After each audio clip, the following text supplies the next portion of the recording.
Bonjour, bienvenue sur le plateau du Talk Automoto, la nouvelle émission débat préparée par la rédaction du mensuel Automoto, avec ce mois-ci en kiosque le nouveau hors-série d'Automoto, le hors-série 3000 voitures, la Bible, avec tous les modèles vendus actuellement sur notre marché, et le numéro normal, je dirais, avec un spécial nouveauté 2017 et un gros dossier 100% électrique pour tout savoir sur l'offre électrique actuellement proposée en France. Pour animer ce débat, à mes côtés, aujourd'hui, notre expert environnement, Jean-Luc, bonjour. Bonjour Lionel. Jean-Luc Moreau, la célèbre voix de Votre Auto sur RMC, dont on félicite les formidables résultats d'audience. Les bonnes audiences, oui, puisque en dehors de ma mère, il y a au moins 2 personnes de plus qui écoutent. Donc qui te sont dues. Voilà. Complètement. Aujourd'hui, sur le plateau du Talk Automoto, nous avons l'honneur, l'extrême honneur et avantage de recevoir le directeur général de la marque Peugeot, monsieur Jean-Philippe Imparato.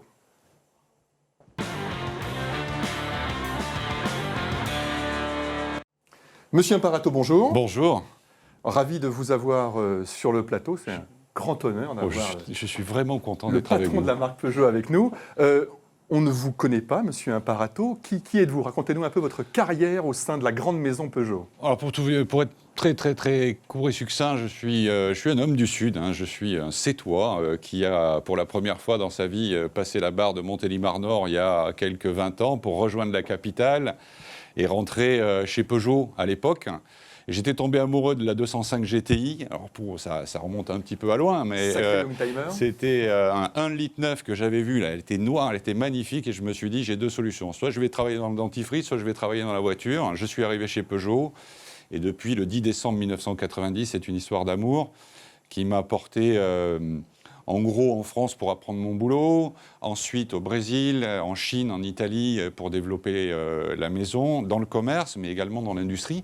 Parce qu'on présente une caractéristique dans ce métier, c'est que vous avez une seule business unit qui conçoit, fabrique et commercialise des produits et des services, et avec un réseau qui a au moins 4 métiers à tenir, des véhicules neufs, des véhicules d'occasion, des pièces de rechange, de l'après-vente. Donc c'est un métier extrêmement complexe, extrêmement passionnant, et c'est un métier dont on parle partout.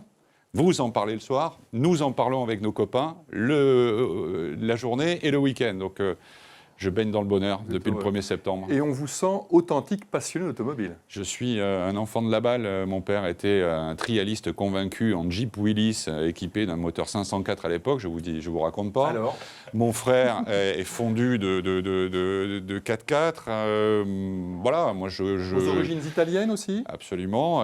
D'origine entre Rome et Milan, dans un petit village de cette région qui est là aussi un pays de passion, parce que quand vous vous promenez du côté de Bologne et que vous voyez tous ceux qui bricolent les voitures, quand vous voyez que Valentino Rossi et toute l'équipe est née dans la même région et que ces gars-là sortent des circuits pour juste après s'amuser le week-end avec des copains en faisant de la moto, vous respirez la passion.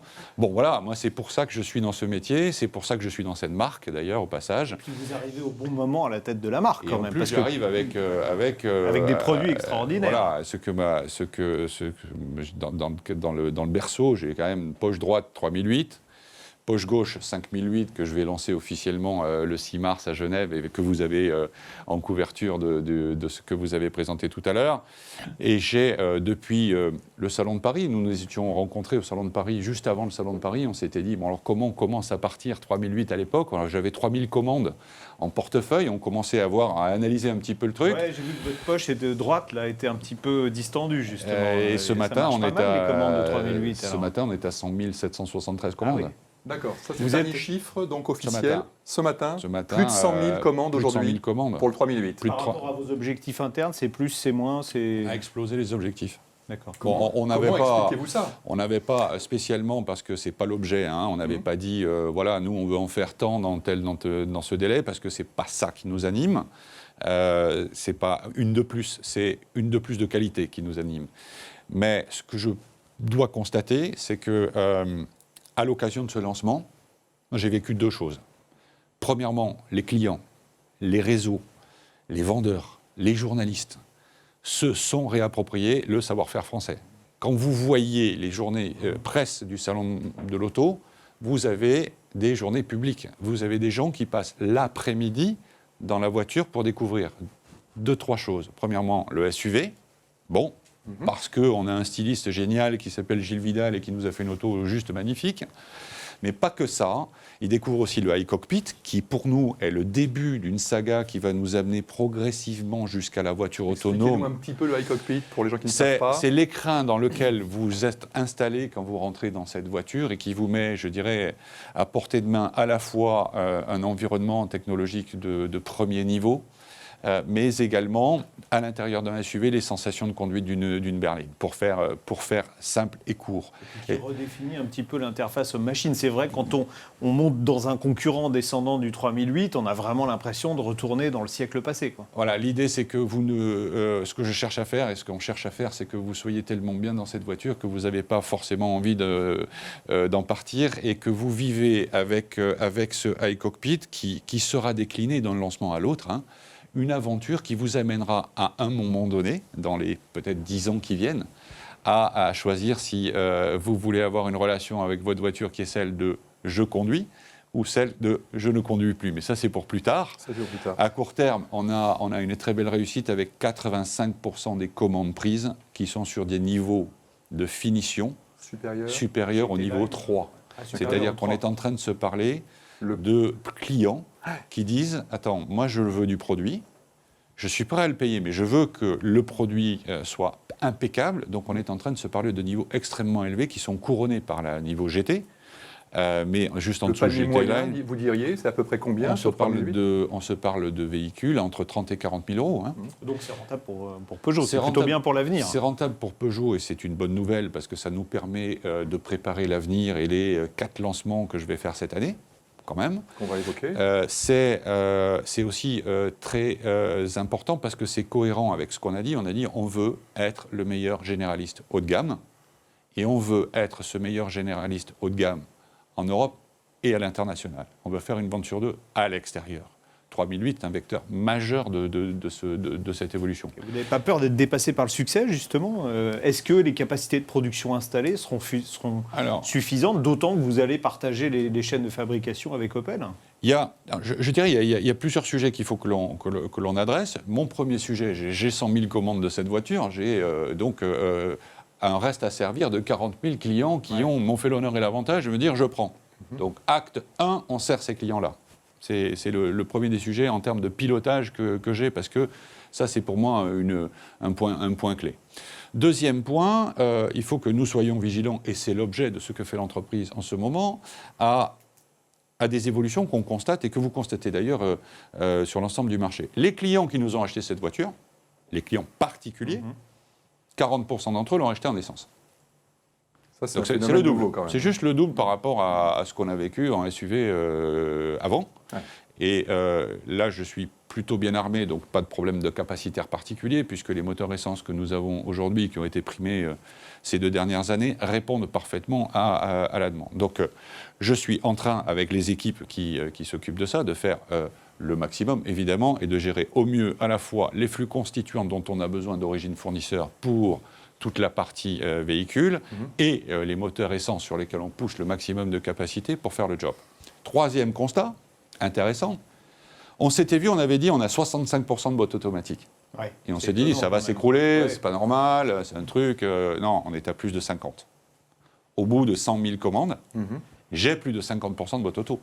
Entre 50 et 55 000 commandes en boîte général, automatique. On est plutôt autour de quoi, 10%? Encore une fois, les ordres de grandeur étaient 15, 20, 25%, on double. D'accord, ok, ça double. Un autre point dont on avait parlé et qui se confirme, les gens financent leur véhicule en location avec option d'achat. Ça double. Mais que ça double en France, c'était un trend qu'on imaginait assez nettement. Je suis en train de faire le préparatif de lancement de 5008 en ce moment, pour lesquels on va starter officiellement à Genève dans un mois et quelques. Et pour ça, je fais le tour des pays. Et je vérifie leur plan de lancement. C'est-à-dire qu'est-ce qu'ils font pour faire le job de lancement. Quand les Espagnols et les Italiens, c'est-à-dire les pays du Sud, embarquent ce phénomène, en pariant sur le fait qu'ils vont avoir entre 39 et 40% de produits dits fidélisants en financement, alors ça veut dire que le produit devient international. Ce genre de financement devient international. L'excellente carte qu'on a à jouer, je suis très égoïste, mais c'est parce que je défends le sujet, c'est que comme 3008 a une valeur résiduelle extrêmement bonne, c'est-à-dire que la valeur projetée de 3008 en véhicule d'occasion dans 3 ans, 4 ans, est entre 5 et 15 points, voire 17 points au-dessus du véhicule à remplacer. Ça veut dire que les mensualités de ceux qui nous achètent les voitures sont évidemment servies par la valeur de la voiture qui sera celle dans 36 ou 48 mois. Et donc vous pouvez sans problème monter de niveau, parce que le fait de monter de niveau pour quelques euros par mois, vous le retrouverez. Et ça c'est très important pour les clients. C'est encore plus important pour les pays de France et pays du Sud que pour les pays anglo-saxons qui sont assez communément orientés là-dessus. Mais là, pour nos clients, à nous, c'est un point clé. Votre valeur de voiture va tenir dans les 36-48 mois. Ce à quoi, vous vous rappelez, nous étions ce que nous avions perdu. Rappelez-vous le Peugeot des années 70 et 80, c'était un Peugeot extrêmement solide en valeur résiduelle. Nous sommes en train de retrouver ce niveau-là de valeur résiduelle. Avec 3008, donc avec 5008 qui arrive, et puis la suite. Quels sont véritablement les points forts de cette voiture? Comment vous expliquez ce succès incroyable? Style. D'abord. Point. Numéro 1, pas point. Style. Non, le style. Quand on la conduit, on n'est pas déçu, parce qu'il doit y avoir des belles voitures.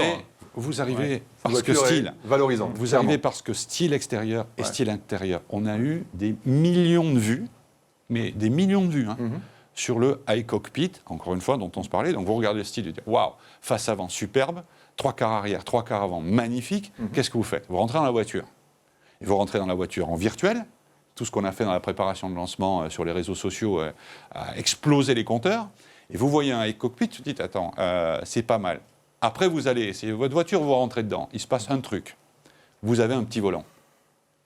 Vous avez un petit volant de berline sportive. Vous dites, attendez, un SUV, c'est pâteau, c'est ça louvoie, non. Vous prenez le volant et après, vous allez en test drive dynamique. Et une fois que vous avez essayé la voiture, vous n'en sortez plus. Et pour peu que l'expérience client soit au niveau attendu, c'est-à-dire si on fait le boulot en concession pour vous accueillir au niveau où vous devez l'être, la martingale se fait. Vous transformez. Vous êtes en dynamique avec des prestations boîte auto qui sont superbes. Vous avez une position de conduite qui est celle recherchée maintenant par les possesseurs de SUV. Et vous ne perdez pas l'habitabilité que vous aviez avec l'ancien 3008 quand vous êtes en fidélisation. Ce qui fait que j'ai d'une part, aujourd'hui, les possesseurs de 3008 qui reviennent nous voir, mais je suis en train de partir en conquête très très fort. On rentre en véhicules d'occasion, des véhicules premium qu'on n'avait pas vus depuis très très longtemps. À tel point qu'il a fallu que je fasse des cours aux vendeurs pour faire des propositions de cotation sur les reprises de véhicules qu'on a en face de nous. C'est ça qui s'est fait, en fait, et c'est du bonheur. Alors un mot quand même sur le 5008 qui arrive également. À qui s'adresse-t-il du coup? Parce qu'il va avoir du mal ce 5008 avec le succès du 3008 qui vient d'arriver. Je pense qu'il va se régaler, moi, le 5008. Comment vous le positionnez par rapport au 3008? Rappelez-vous, 3008, 800 000 voitures, 5008 en ordre de grandeur, 300 000 voitures à l'époque, avec un ratio 5008-3008 qui était de mon point de vue, assez décalé. 5008, c'est ce qui va substituer les monospaces en Europe, mais qui va ouvrir Peugeot à l'international. Vous avez un double avantage avec 5008, c'est que vous allez avoir ce qu'on appelle un C-SUV, c'est-à-dire un SUV compact, mais 7 places, avec un empattement sur la même plateforme que celle qui fait le succès de 3008, de plus, en gros, 165 mm, c'est-à-dire que vous avez une place arrière superbe. Vous avez 7 places, et vous rentrez dans une catégorie où vous devez être en dessous de 4,70 m, tout en ayant des prestations 7 places et une habitabilité record. C'est ça que je joue. Donc vous avez on est un peu moins glamour malgré tout, on est quand même un petit peu moins dans le fashion tel qu'on peut l'être. International, et quand vous dites international, la question qu'on a envie de vous poser, c'est l'Amérique du Nord, un jour peut-être? Oh, bien sûr, mais comme tout le reste. Parce que je termine juste sur 5008.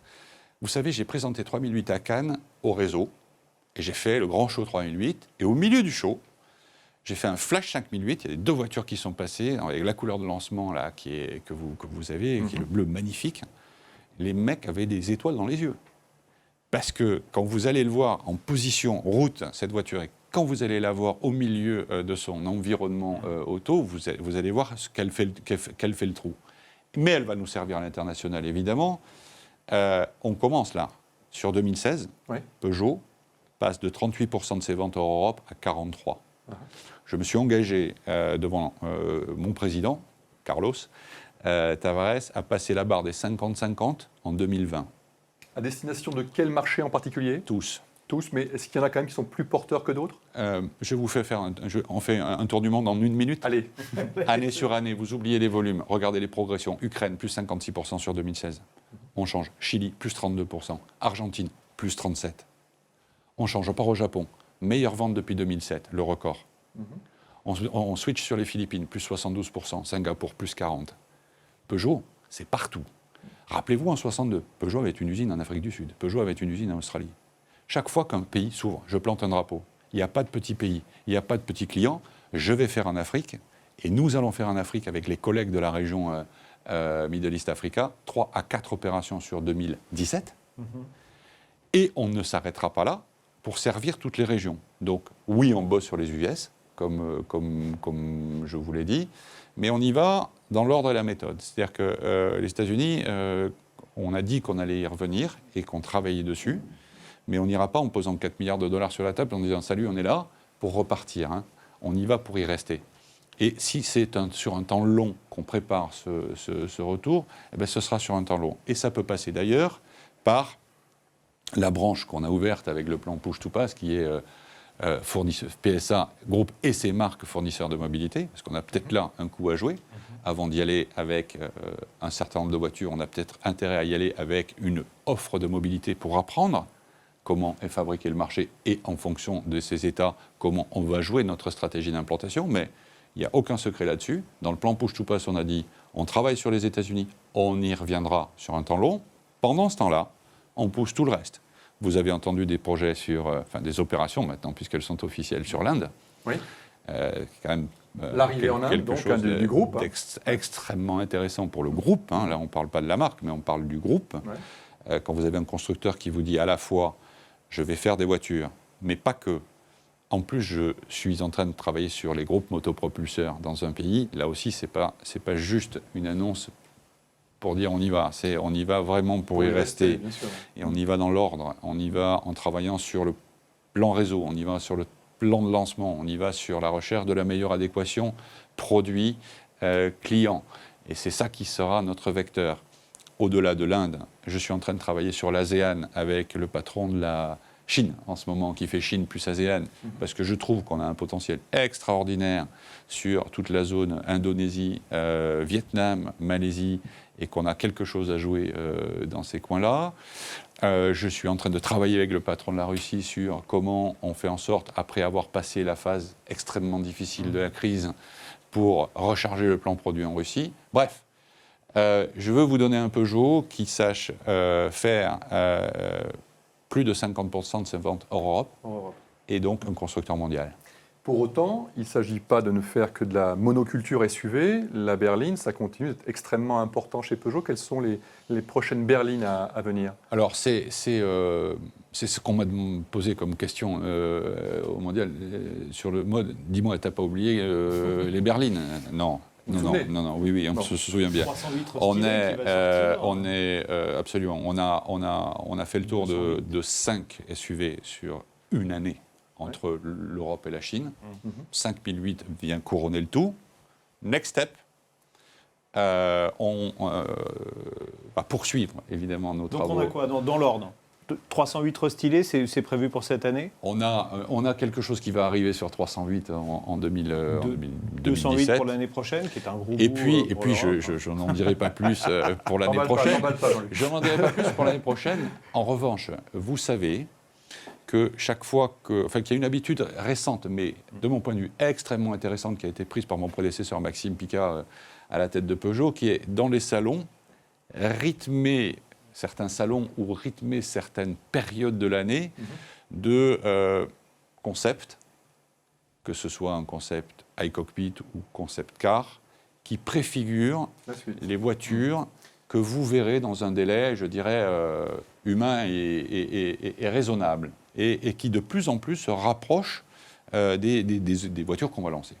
Donc dans les prochaines semaines, nous allons à Genève, présenter... vous allez présenter un projet de ce type? Absolument, quelque chose qui vous permettra d'éclairer le chemin que l'on prend entre maintenant et la voiture autonome. Je pense que c'est très important. Hein. Peugeot entend vous accompagner dans le plaisir de conduire et dans